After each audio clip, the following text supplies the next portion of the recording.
Hello, students. This article will be discussing Are You Solving the Right Problem by Dwayne Spradlin, which is published in the Harvard Business Review.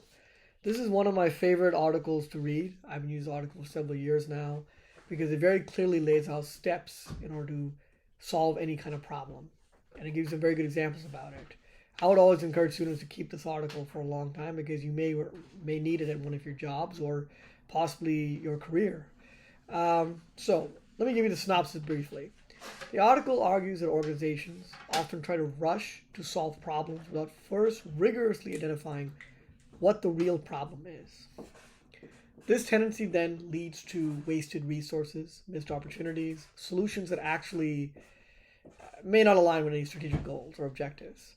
Spradlin then introduces a disciplined four-step process for problem definition, emphasizing that the clarity and quality of the problem statement are critical for innovation and effective solutions.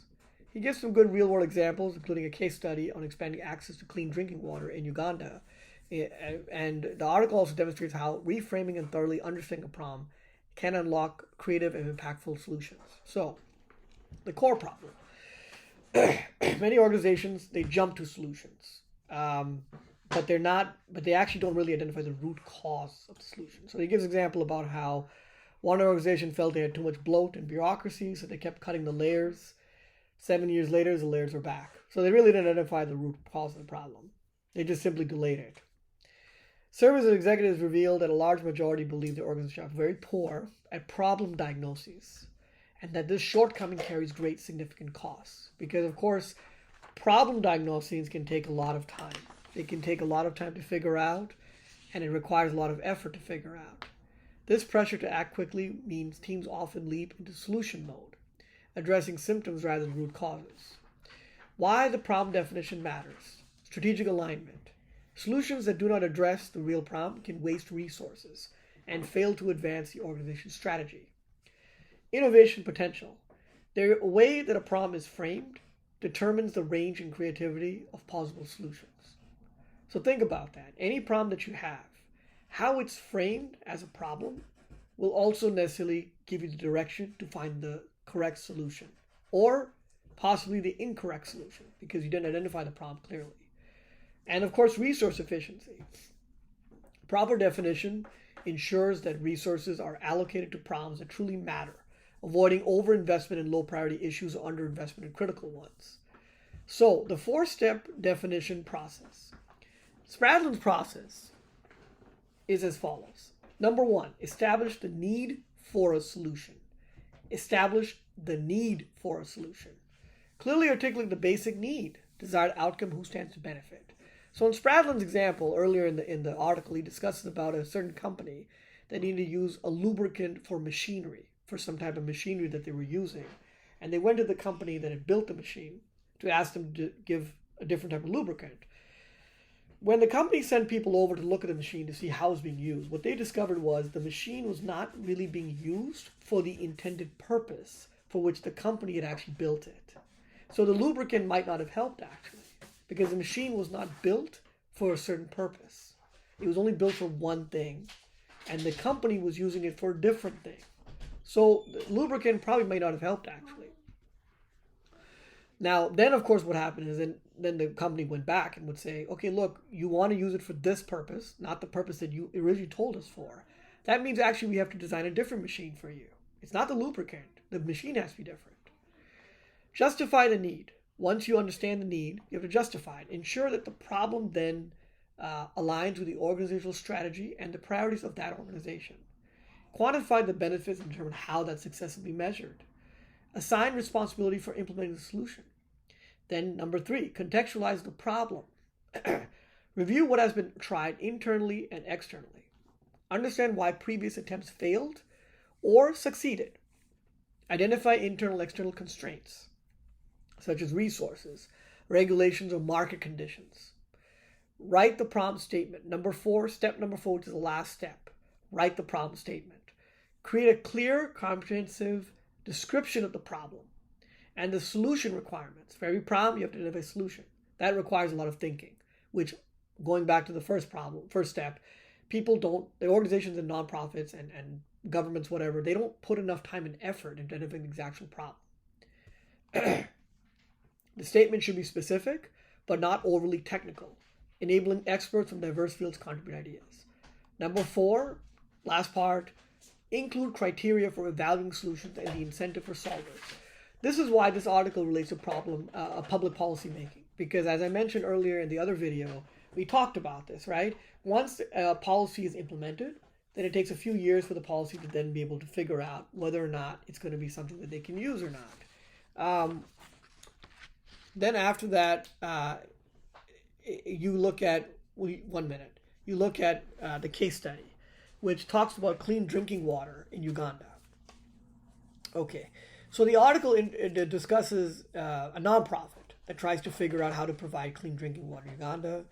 And what they'd figure out is they have to define the need of what these villagers want in Uganda regarding clean drinking water. They had a set criteria, what they needed, and they put it out as a sort of a competition for people all over the world to apply for, to come with the best design. Now, the need was not just access to water, clean water, but also convenient access that would save time and effort for the women and children. The strategic fit was, the solution had to support economic development and be affordable, aligning with the organization's mission. Researching past solutions. Previous solutions like large cement tanks, which worked in Thailand, for example, would not work in Uganda. They were impractical because of road conditions and because of transportation costs. It did not work out very well. In Thailand, this idea worked really well. Uganda did not work out. They could see that. The constraints had to also be light, inexpensive, easy to maintain, and suitable for local entrepreneurs to sell and install. Open innovation. By framing the problem broadly and posting it to a global network of solvers, the winning solution came from outside the water industry, which was a German inventor who specialized in tourist submarines, who designed a dual-back system that was lightweight, affordable, easy to transport.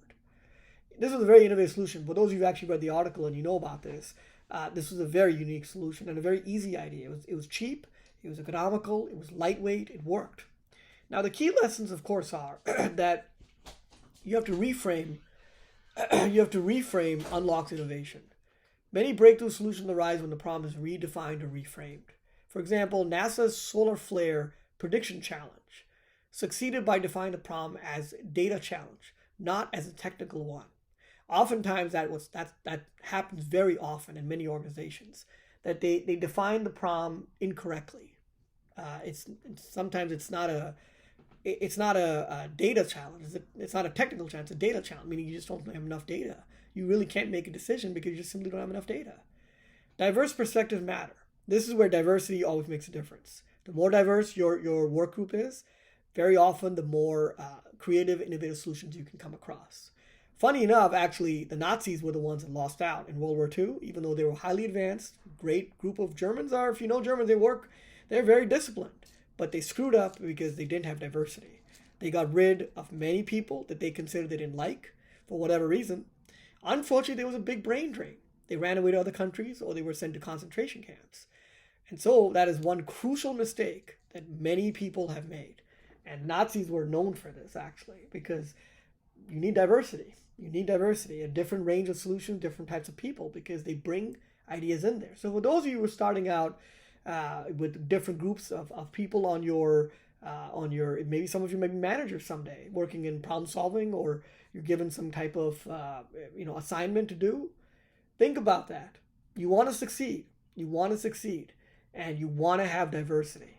You don't want to exclude people, because if you bring enough people in there, you will find a solution eventually. But you have to have different perspectives. There's a disciplined process. Systematic defining the problem rather than jumping solutions improves organizational performance and innovative outcomes. Now, ask the right questions, engage the stakeholders, document and communicate, evaluate and iterate. In summary, of course, the article underscores the effective problem solving that begins solving the right problem. A disciplined strategic approach to problem definition, one that is inclusive, rigorous, and open to reframing. Diversity, that's why the perspectives matter, can dramatically improve innovation, resource allocation, business results. Last story that will emphasize my point about diversity and thinking about how it is. There was a nonprofit group in sub-Saharan Africa, and they were working on reducing baby mortality deaths, infant mortality deaths. And what they came up with that they would different darkest parts of Africa and sub-Saharan Africa where there's villages that are deep in forests or jungles.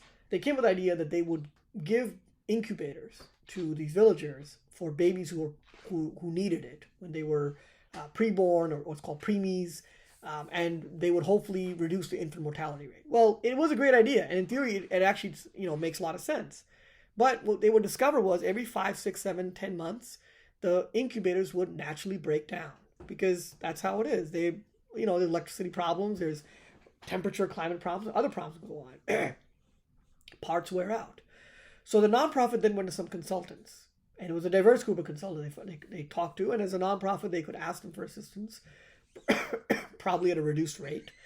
And they, they asked them for a lot of ideas.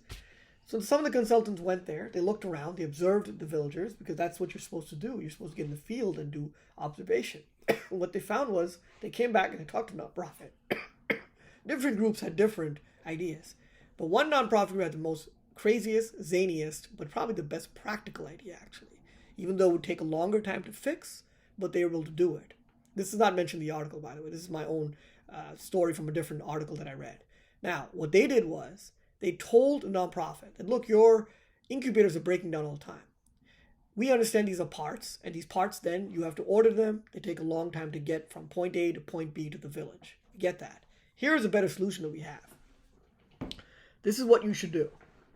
Everybody in these villages, they all drive Land Rovers, 4x4s, Toyota Cruisers, all these heavy SUVs because the roads are not very good. But they're running. These cars, they have parts that are running. What you need to do is, you need to come up with a way to talk to an inventor for the baby incubators to make the parts to be compatible with car parts.